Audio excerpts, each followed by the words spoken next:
Yes, saving money.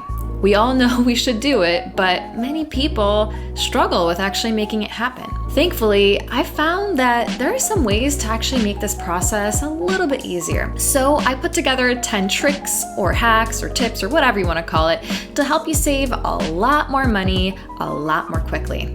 Enjoy.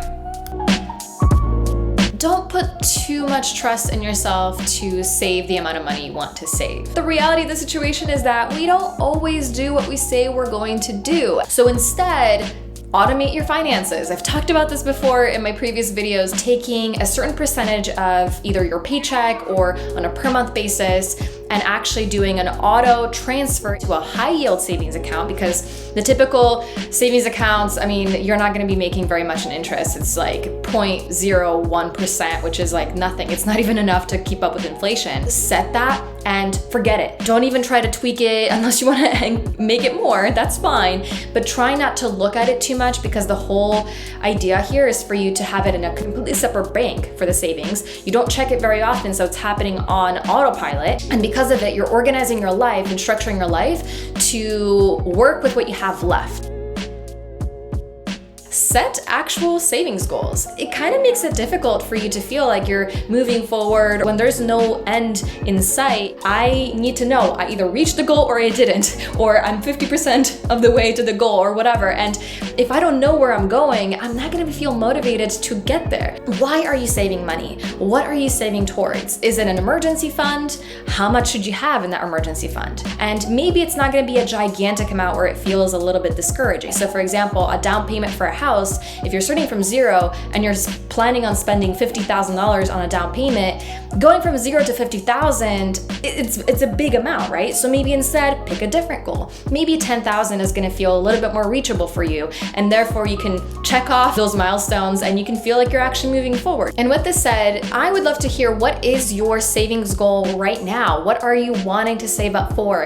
Is it a vacation? Is it an emergency fund? Is it something else? Go ahead and let me know in the comments. Would love to hear from you. And of course, make sure that you hit that subscribe button and that notification bell so that you can stay updated with future Money Like Honey videos. Save the bonus. If you, for example, get a raise at your job or an unexpected bonus, or even if you get like a tax refund or something, pretend like that didn't happen. So this is a way for you to go against Parkinson's law. Parkinson's law says that the more money you make, the more money you spend, and therefore you keep living paycheck to paycheck. If your raise is maybe $500 a month or $1,000 a month that you're getting extra, calculate how much of that you want to be putting into your savings account and pretend like you didn't actually get a raise, so you're not inflating your lifestyle where you're constantly having to spend more in order to maintain it. Another thing I want to mention is that sometimes it doesn't feel good to save all the money. Like we want to still reward ourselves, we want to feel good, and I get that because I do the same thing. What might be better for you potentially in that situation is to save a certain percentage of every unannounced amount of money that you get into your life. Let's say 50%. Every bonus that you get at your job, 50% of it, you get to do whatever you want with it, and the other 50% you save.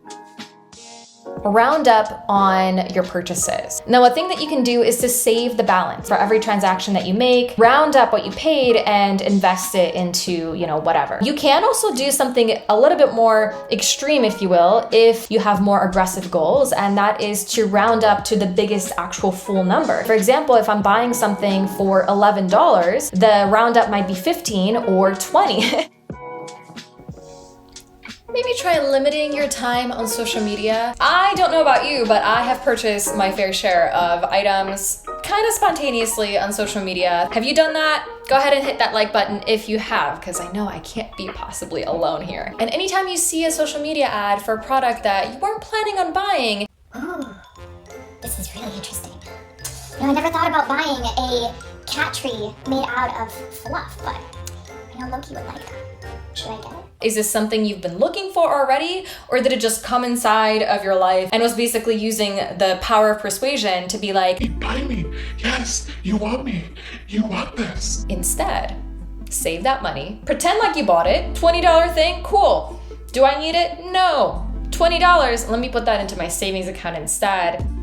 The weekend test. If you're debating on purchasing something, say that's for $50, $100, $200 or more, a weekend test is you put a pin on it, think about it, you're like, I'm gonna sleep on it, I'm gonna think about it for a little while, especially over a weekend. And the reason why I like to do a weekend is because hopefully your weekend is filled with things that are fun. In that time, hopefully you're not thinking about things that are obligations, responsibilities, like things like that. And if after a weekend you're still thinking like, do I want to buy this? Do I not want to buy this? The sign probably points to the fact that, yeah, maybe you actually will feel good purchasing this item and maybe there's a reason for you to purchase this item. But if you forgot about that item, if you forgot about the product and you're not really thinking about it, you're not feeling as emotional about it anymore, let it go, save that money instead.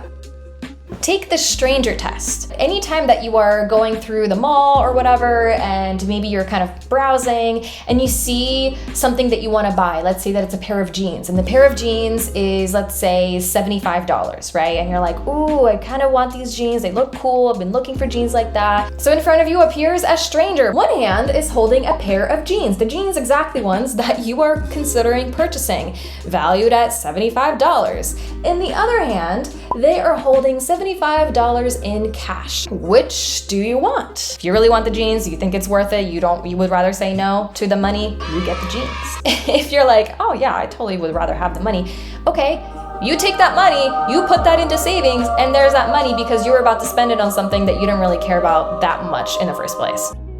Happy versus normal. We are ingrained with different messaging from the media, society, magazines, books, whatever, where you get an idea of what a successful life looks like or what it feels like to have made it. What does that look like? Does it mean you have to have a Gucci suit? Does it have to mean that you have a very expensive car? There's a lot of these things that we think we care about when we actually don't. I want to give you a few examples here. I didn't actually end up buying my first car until I was 30 years old. The reason why I did this is because I calculated it and it was actually much cheaper for me to not have a car. Anytime I told someone that I didn't own a car or I've never owned a car, they looked at me like,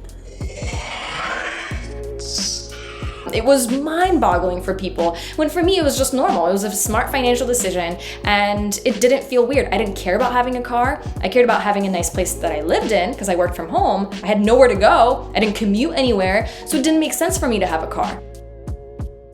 Visualize your goals. Anytime I'm able to like check something off with my hand, like check, did it, done. If you can visualize the goal that you have and make it an actual like thing you can interact with on a daily basis, it's going to be a lot more rewarding for you to actually hit various milestones on the way to your big goal. A great example is to have like a thermometer where you have a specific goal on the very top and then you consistently mark off, like if you reached 10% of the goal, you can draw that out and then keep moving forward, and you can have a visual representation of what you're looking to achieve in terms of that money number. Another example is to actually create like a vision board. So if you're saving up for a vacation, take some pictures of what you want that to look like, how it's going to make you feel, post it all around, and that will give you the motivation to save the money versus spending it on things that are not going to help you reach that goal.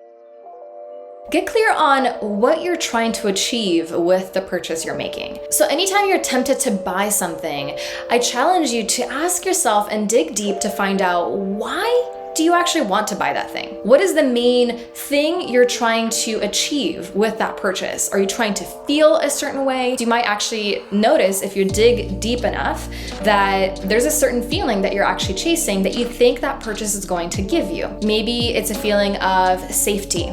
Maybe it's a feeling of being loved. Maybe it's a feeling of being special. Or identify what is that core feeling that you're trying to achieve or feel as a result of this purchase. For example, sometimes people will buy high-end brands to feel popular, to feel respected, to feel admired. Instead, you want to ask yourself, how can I feel that way right now without that product, without purchasing that item? What can I do to feel that way right now? If your goal is to feel popular, so you're buying yourself Gucci sunglasses because, oh, I'm gonna feel popular, I'm gonna feel this is what all the cool kids are doing.